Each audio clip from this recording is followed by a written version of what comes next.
I got a comment on my immigration video from yesterday that was pretty detailed. I don't know who the person is, but they're definitely thinking. So I thought I'd respond to it. Subdue plate 2. First point was, so you draw the line at breaking the law at illegally entering the country. No, I don't. No, I don't. I never draw the line there. As soon as you're illegal, and you suffer necessary consequences from that. It's hard to get a bank, account. You can't get a driver's license. There's all kinds of necessary problems that you have because you overstayed the visa or you jumped that border, or you understand. So I don't draw the line there. I'm saying I recognize the system already has an inherited punishment for somebody who is breaking, immigration. So you're like saying you're dismissing that part of it, in my opinion. You're saying that you draw the line at some other crime. No. There's our system. It inherently has a punishment in it once you become illegal. You have to recognize that, and it makes you subjugation. It makes you subjected to being exploited by people who are citizens. Part of the thing that I've been thinking about here is that I think that might be the incorrect attitude.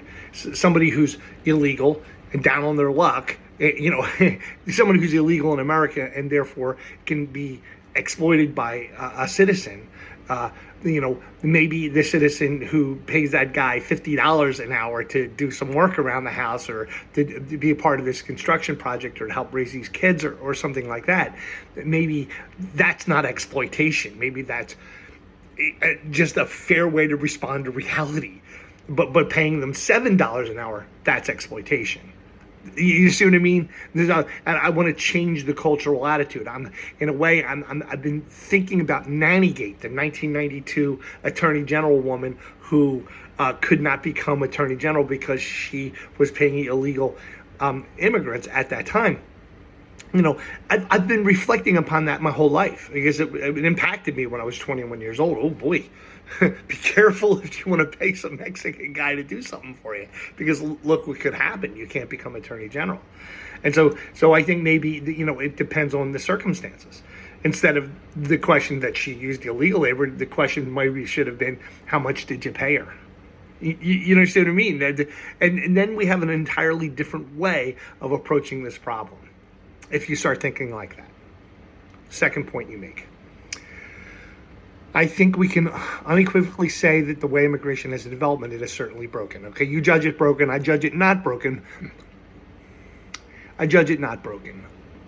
I'm saying that when I found myself saying this out loud, I don't think the immigration system's broken at all. This comes from a long history of thinking about it and knowing lots of situations and personal times where I had neighbors that were, illegal, were certainly illegal in America. I knew a woman at church who certainly was illegal. And there's a story, we all have these stories. And running my mind through those various situations, has led me to the conclusion that it all comes together in this statement: we don't have a broken immigration system at all. It's like a revelation to me.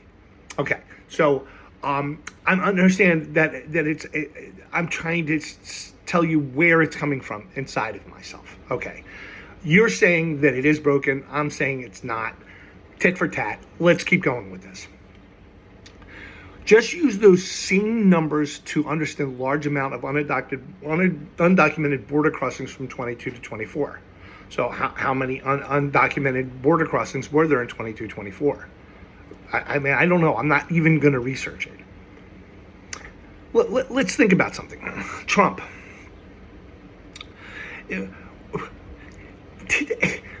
Think about people that have been, you see, here's the thing. It's specific cases that get me deeply emotional, upset, and aggravated. It's specific cases. And you can have cannon fodder out there all you want. I think cannon fodder in this instance is horrible. You don't just arrest a Muslim woman who's on an F-1 visa, who speaks out against Israel, and put her in jail for 6 weeks or however long it was, until obviously the courts let her out. And it's like the Trump administration's all like, we're making our statement and, blah, blah, blah. But it's like, no, you fundamentally should have respected her freedom of speech rights from the beginning. What are you doing? Now, relevance. Am I paying attention to something I should be? Who cares? There's some Muslim girls talking about some Jewish thing, and maybe I should be paying attention to all kinds of other stuff, right? But those are the kinds of things that definitely draw my attention for good reason, because they are the kinds of things that change the fabric of our society and change the way we are supposed to be, in my opinion. And the way we're supposed to be is generated from our history. It's generated from, the cultural attitudes that we've had for a long time that have been, I suppose, successful for us. You're not going to change things on me with tricks. So like, think about this. Why do I not like Donald Trump? Because this refers to something you're going to talk about later. But the fundamental reason why I don't like Donald Trump is because he challenged Obama's birth certificate. Because that's how it started.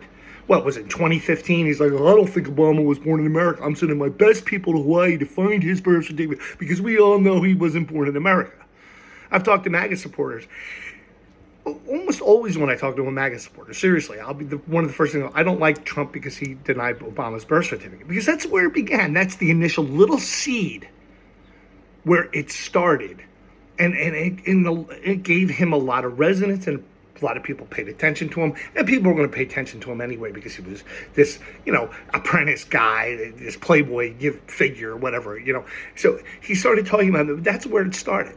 Now, I live in a country. Up to that moment, I believed. I lived in a country where if you did something that was wrong, you did something you shouldn't have done, then in order to be allowed to be a public figure again, I suppose, or allowed to have the kind of attention that you should be able to have, you have to apologize for it. Pay your dues, even if it means prison or fines or whatever, and then say you're sorry, and then kind of demonstrate that you're not going to do those kinds of things again, and then you move on. That's the kind of country I thought I lived in, around 2015. Do you follow me? Michael Vick was I don't know why I bring up that example, but he was the dogfighting guy, the NFL quarterback. He apologized. He did everything. He went to prison. When he came back out, it was like, yes, you can now play in the NFL again. But look at what he had to go through to atone for his sins, as it were. This guy Trump comes along and says, Obama, he wasn't even born in America, which, of course, we all know that he was, because when he's 18 years old, he had to get a driver's license somehow, and he had to turn in his Hawaii birth certificate. Come on. His mother's from Kansas. Come on. He's obviously born in America. It's not a question. It was dog whistle racist politics. It was. You see a lot of really sophisticated thinkers who are MAGA, who are on the right. Donald Trump will do something that's just, see something that's outrageously false and stupid, and they'll just be like, that's pretty funny, because that he's going to get at least the QAnon support, or he's going to at least get this fringe element that are too stupid to realize that he's just getting their vote and he's speaking to us in a better way. I suspect that's how you guys think.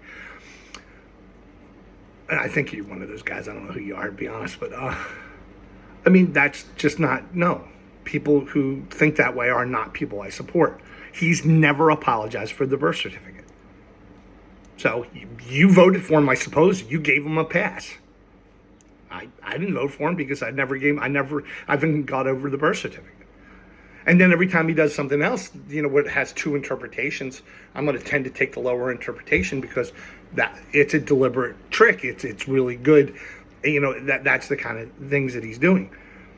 There are a lot of problems in America. There's a lot of people struggling with all kinds of issues. But this is promising to be able to fix them, saying that you're the only one who can fix them, and using straightforward and direct lies. No. I see through him. I understand what he is. He's a terrible human being. He should not be our leader. That's obvious. Anyway, but one reason why you think he should be our leader, and why you think it was good that he got elected, is because good propaganda. Very, very sophisticated. He made you believe the immigration system was broken when it wasn't. See, among many other problems. So you could just use these numbers to understand a large amount of undocumented border crossings 2020, 22, 24. I don't even know what that number is, but you can always deal with it, because anyone who's in the country undocumented have periods where you crack down. Look at Operation Wetback during, during Eisenhower's administration. I'm sure that was an act of sheer goodness. No, there's all kind. You can crack down when you need to, and loosen up when you need to. But one metric for understanding whether the crackdown was appropriate is look at individual cases. And I mean this. This is clear to me. Look at individual cases. And when you look at individual cases, you can see clear acts of injustice, clear acts of horseshit. The Abrego Garcia case is a clear one in my mind. What happened to that kid up in Massachusetts? Watch ABC News if you were listening and look for it. Watch the story. He was an honor roll student, 18 years old. He's a dreamer, right? He's a young kid that came to America because of decisions made by people other than him. I would doubt, without any doubt, that they made their yearly immigration, their yearly immigration reports. And, you don't just suddenly grab the kid and lock him up. If you're going to lock him up, you give him some notice, let him get his affairs in order. You know what I mean? Let him get his affairs in order, because this guy's always been a law-abiding immigrant. He's always been a law-abiding, person. When the time comes, the deportation happens. You don't do it like that. Not when the kid's in the middle of receiving instruction from high school teachers on the honor roll. What are you doing? It's specific cases that tell you that these people are monsters. They'll do whatever they want to make and maintain power. And a lot of people are going to go along with it, probably because our evolutionary history of accepting the decision-making of the alpha male. What it's like, we go along with the victor, the guy who wins the battles, the dear leader. But I advocate for a greater principle, a principle of justice, which this idea of justice comes from the Bible. It comes from me reading, and it's saying that you got to love the Lord your God with all your heart, mind, and soul, and your neighbor as yourself. And so you got to respect, everyone else in the world. That doesn't mean that sometimes you don't have to drop bombs on other cities. I know that's crazy for my mind to just jump like that, because it's like with the whole video that I was talking about last time, it's the fact that you have to love everyone, right? And you have to tolerate everyone, right? But unfortunately, when others are not loving you back, and when others are not tolerating you back, then you got to fight. And that's part of the problem. So I really, in contradiction to something I heard Jordan Peterson saying, in contradiction to a lot of the Catholic Peace Fellowship guys that I used to hang out with, and the Catholic workers, and thinking about all of the systems, I think people who make weapons can be very good people. Sometimes that's what you need to do. Hopefully anybody who makes weapons, anybody who participates in the military, totally holds in their heart the idea that wouldn't it be great if everyone got on board with the idea of no more war. Let's stop making weapons. If everyone made that decision, and everyone allowed everyone else to inspect to see that you were making that decision, then we could get rid of war. But that's the only way you can get rid of it. And until you get rid of it that way, the only other way to get rid of it is through, collective defense and military superiority that hopefully you don't use, to deal with your deficit issues. Well, anyway, these are big things. Let me try to focus, because I'm all over the place. Logically, for every asylum seeker desperately feeling a hard situation and dire need to illegal border the cross, there is a percentage of criminals, bad ones like murderers, rapists, or drug dealers, or smugglers, bringing across Chinese precursors to fentanyl. What about a family member who's killed one? Well, I talked about a family member who's killed by one, but yeah, you're absolutely right. There's going to be a percentage of people who come across the border who are murderers and looking to kill again, or who are people who are running from the law in their other country. Talked about that in my videos too. Yeah. I mean, that's necessarily going to happen in a country with 330 million people, and a country as large as ours. And a world with 8 billion people in it. That's why should have security cameras in your apartment complex and pay for good police. That's why you need that stuff, because I ultimately argue that you can't stop it. It's impossible to stop it. And quite frankly, most of your criminals are obviously going to be, in my opinion, homegrown. There's just going to be people born in America that wind up being criminal. You know what I mean? So this is what you have to do. It's fantasy, but it's something that Trump wants you to believe that could actually happen. But it's fantasy to think that you can actually deal with this in any way other than the obvious way, case by case basis. Strengthen the security. I'm thinking about that Louisiana. Terrorist attack with the Muslim guy driving the pickup truck on Bourbon Street on January 1st, 2025. You know what I mean? Maybe the Louisiana police needed to have better barriers in place, because that's what you need to do. You know what I mean? There's a lot of right-wingers will point out that Islam is a religion that's, dead set on taking over the world via preaching and all these tricks that they have, and they're gonna, once they take over, they're gonna subdue everyone else, or until they. I suppose there's some level of truth to that, but it's not like Christianity doesn't have preach the gospel to the whole world until everyone bends the knee to Lord Jesus. I mean, it's not like that stuff isn't in Christianity also. I mean, I've tried to understand the Chinese mentality, and the need to invade Taiwan, and everything has to be under the rule of the one divine emperor. Everyone has like a vision like that. I have a vision like that, but I think bring everyone together,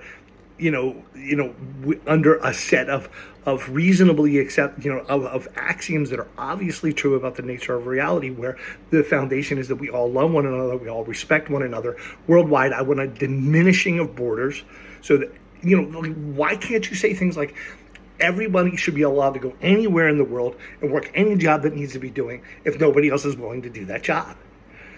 So go back to something I was trying to talk about yesterday. I bet you this is in the system. This construction firm over here is using a bunch of illegal guys. We know the history. It's, American citizens trying to create a construction company, hires a bunch of local guys that don't work out. Next thing you know, he grabs a crew of 5 Mexican guys from the Home Depot parking lot. They become a crew. They're really hardworking and successful. 1, 2, 3 years go by. Things are getting good for the company, but he's using illegal immigrants, and now his books are all effed up, and he's trying to avoid tax problems, all the necessary consequences that come from using illegal immigrants. Now, what I would recommend, and what I would be if I was an ICE officer who suddenly rolls up on this situation and sees these 5 guys working and all that, is that we completely leave the situation alone, unless we had gotten, calls from people in the local community saying, hey, I wanted to get those jobs, but I couldn't get them. Now, something like that. That's why the ICE officer would need to know his community, would need to know what's going on in town. And then, can be discriminatory. Somebody is here illegally because they overstayed a visa. They came and they applied for asylum or begged at the immigration office, and the immigration office is like, sorry, you should self-deport, go back to your country. But they don't. And they find ways to work under the table and, try to carve out a living for themselves. Some landlord was nice enough to give them a lease, and things go by. Suddenly, ICE comes up upon them and is able to get their hands on the guy. So what do you do? So I think that it's clear you're at the mercy of that ICE officer. And the ICE officer could look at the person's hands and see how hard they've been working. could have them tested psychologically with basic questions that some psychologists had set up ahead of time for them, and they ask these 7 questions and see how they score on the 7 question answers. How good is their English, and this and that and this and that. And if it seems like a hardworking person is not breaking any rules, has calluses all over their hands because of how hard they're working, leave the fucking person alone. That's obviously what you should be doing. But how do you know that it's something other than that? It's looking at specific cases of injustice. And what I am seeing since Donald Trump got elected is specific cases of injustices. There's the problem. And so he's a monster. And again, where's his birth certificate at? And you MAGA people gave him a pass on that. You let him do that, and you voted him and empowered him. Okay, you tried to change the fabric of the country. Well, not on my watch. That's not how this country's supposed to be. The principles we adhere to are when you do something wrong, you have to apologize for it. You have to do your time. And then, and only then, can you come back from that. Something like that. It depends on what you define as the broken. You were afforded the luxury of growing up in a different time. Tell this to a 25-year-old who can't buy a house or afford rent or afford groceries. A 25-year-old who can't buy a house, afford rent, or afford groceries. I just think if the macroeconomic situation, that is not coming from the immigration crisis. That's coming from a whole different thing. It's so easy for us to build houses. It's so easy for us to, to make sure there's enough housing for everyone. There's, you're saying, and please don't tell me they are mutually exclusive. Worse, there is a lasting effect on housing. Well, I mean, I guess that's logically true. Let's think about that. The roads are crowded. The fact remains is that, if there are 25 million people in the country here illegally, then a lot of business people, I suppose, have been building more apartment complexes in light of, the pressure on economic, housing. You get rid of all those people, now there's more housing, housing rates will become cheaper. Yeah, but it has all kinds of other subsidiary effects. You have people not picking your strawberries, because the image of those guys running through the strawberry fields to try to run away from ICE, which horrified me. Hardworking people out there, picking food. You don't do that to them. I mean, there can be situations where you do that to them. I know that, but it has to be. You have to be very. It's the specific situation has to be thought about.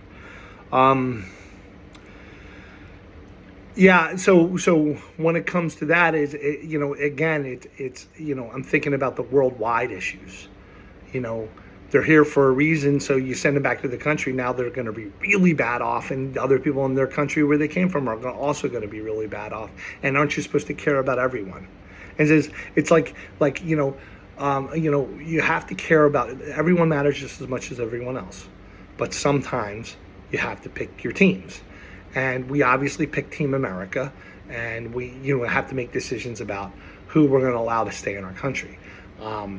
I think that there's just an obvious, what we were doing before this new $150 billion of wasted money that we're going to spend on new ICE enforcement and border walls and all that crap, when 70% at minimum, 70% of all the people in ICE custody are people who've never really broken any rules, except overstaying a visa or jumping aboard. And you're saying, well, why draw the line there? No, that was not good, and they shouldn't have overstayed their visas or jumped the borders, but there's already inherited and necessary consequences to that.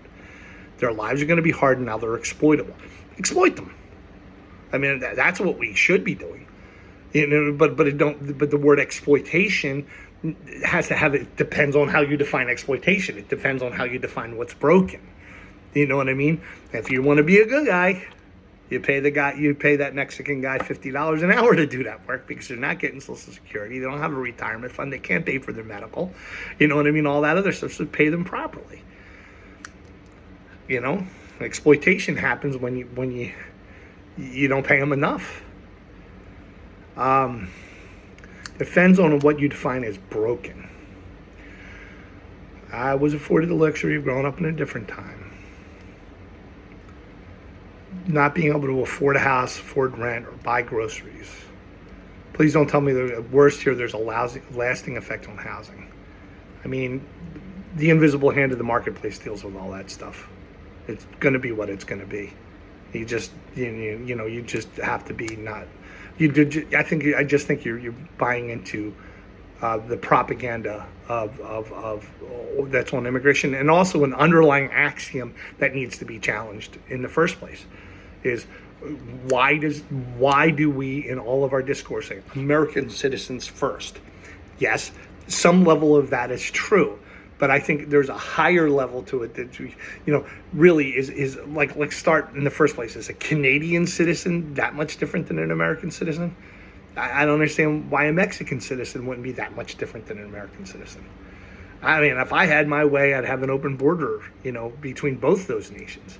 I would rather have like the United States of North America, and hopefully, slowly but surely expand that to others. But you do have to watch the current situation. I recognize that rounding up people who are here illegally wholesale could be something that you need to do, because all you have to do is just up the number. There's 250 million, there's 25 million people in the country illegal according to Donald Trump's lies. Whatever.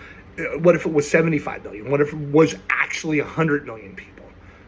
What if nuclear war broke out and everyone flocks here? You know what I mean? You kick them out? I mean, it's like you have to evaluate it on a case-by-case basis. And then look at what you're actually, and to understand what you're actually doing, you have to look at, specific cases of injustice, specific cases that draw the mind's attention. So what the hell are they doing there? Which is clearly what, we saw with Garcia and that kid in Massachusetts.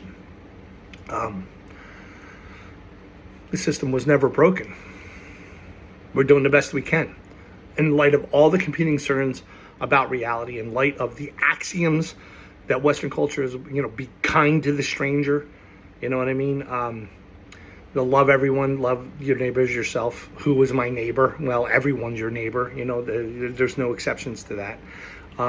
Yeah, sure, there's some gradient where people who are closer to you, you have to care about a little bit more than people who are further away. But, what does it mean to be further away? I guess it means to be further away in terms of like lots of things. You know what I mean? Not just geographically, but all right. You got this thing about Jesus up here. I know Jesus was just an ordinary person who, I suppose in his prayer life experienced some mysticism, I guess. I've experienced mysticism in my prayer life. I came to realize, like with Thunderbolt, that it was never God speaking to me. God doesn't speak to anyone ever. And now, how do I know that? I can't know that's true. But the opposite is to say that God does communicate to some people. For example, he spoke to Jesus, or he spoke to Muhammad, or he spoke to this Catholic saint, or he spoke to this person over here. I mean, the reason why Catholics eat pork is because Peter in the book of Acts reports that he received a dream that God said, "Thou shalt not declare unclean that which is clean," right? So, the weakness of the evidence for God ever speaking to anyone is so obvious suddenly to me over the past 10 years. It's so obvious to me that I'm trying to create a religious movement inside of all the other religions. That's the right way to say it. This is something I learned the Christian Scientists tried to do. They create a religious movement, and they're not going to replace the movements that are out there, but they're going to become a movement within. And so a person who doesn't believe Jesus was resurrected, who doesn't think any of the miracles are true, who never necessarily has a veneration for Jesus because he probably was a guy responding to reality as best as he possibly could, and he did it in a very self-sacrificial way. Indeed, it appears that he did it in a very poetic way. Somebody who does that is worthy of veneration. There have been many people who have done that before and after him. And just like we should venerate a soldier who threw himself on the grenade. You know what I mean? We absolutely should venerate that guy. Look at the Bastoni. God, I hope I say his name right. The Marine guy from New Jersey. Look at the show The Pacific, and how he won the Congressional Medal of Honor, had the whole world at his command because he's a Congressional Medal of Honor winner in the most powerful country in the world, and yet he decides to go back and continue the fight against the Japanese and dies on Okinawa. I shed a tear for that guy.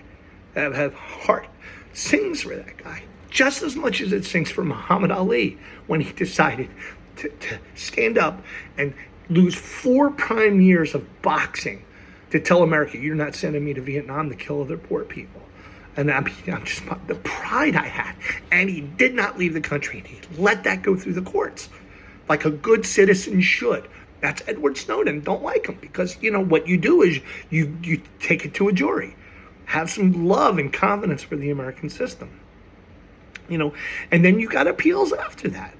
You don't run. That's my opinion. You see, you're saying my emotion. You're saying my emotion clouds my judgment. My emotions, definitely help to generate what I pay attention to, and definitely help to generate what I think about. But all I can say is I promise you that I'm trying to be as objective as I possibly can about everything that I think. No exceptions.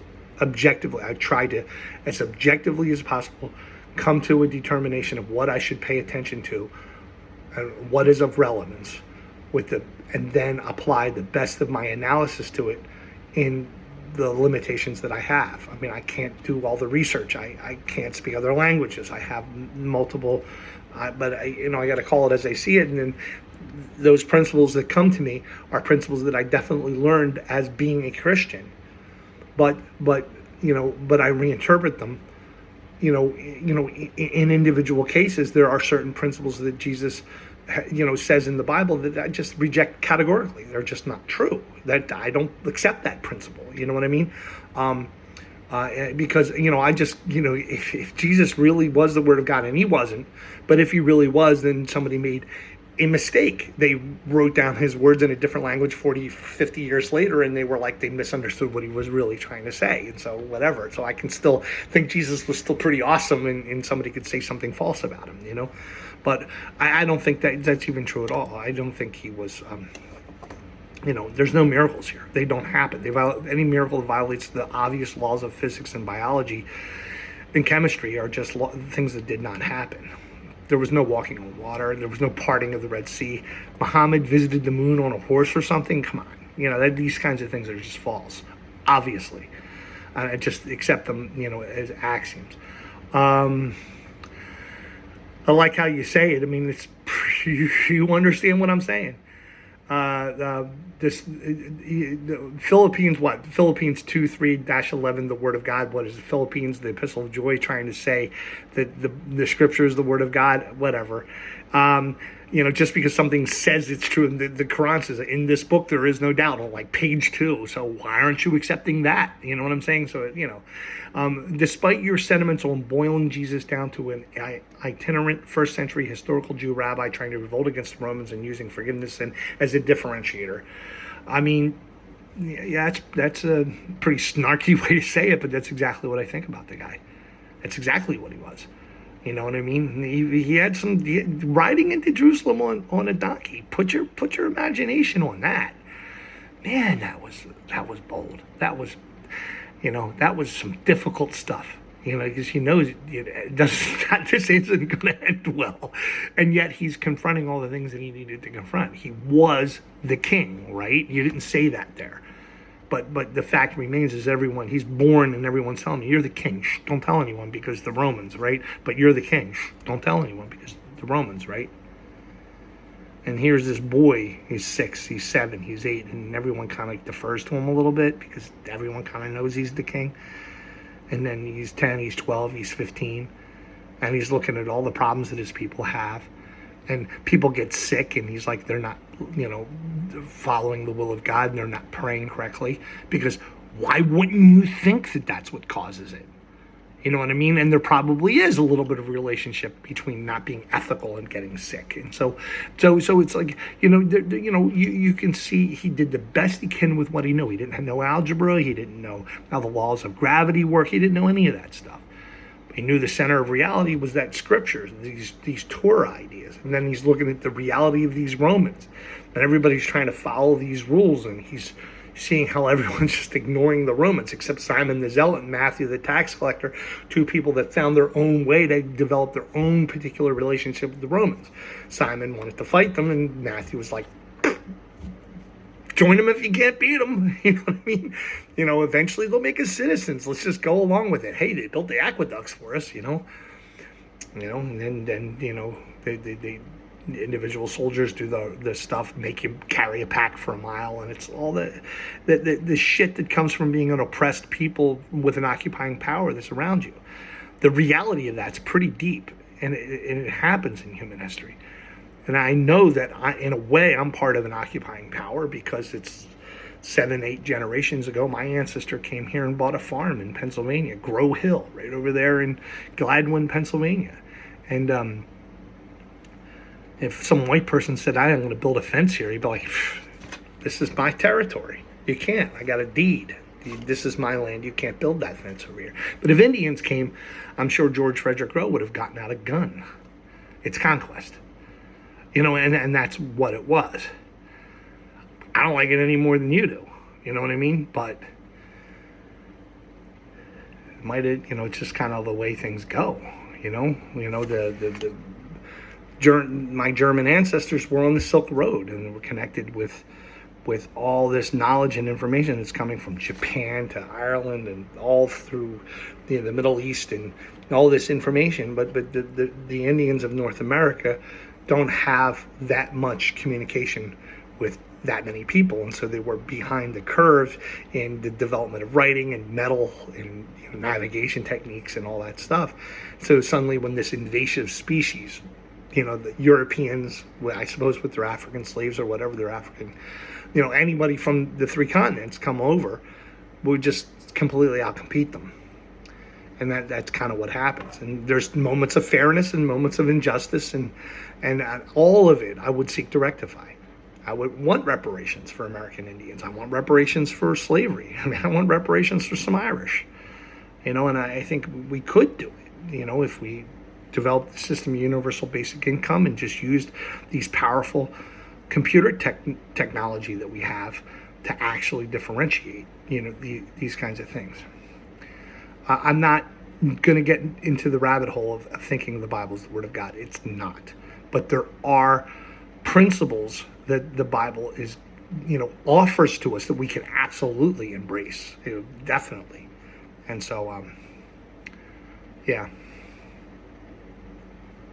I started to ramble at the end to do plate 2, but, it is what it is. I have my point.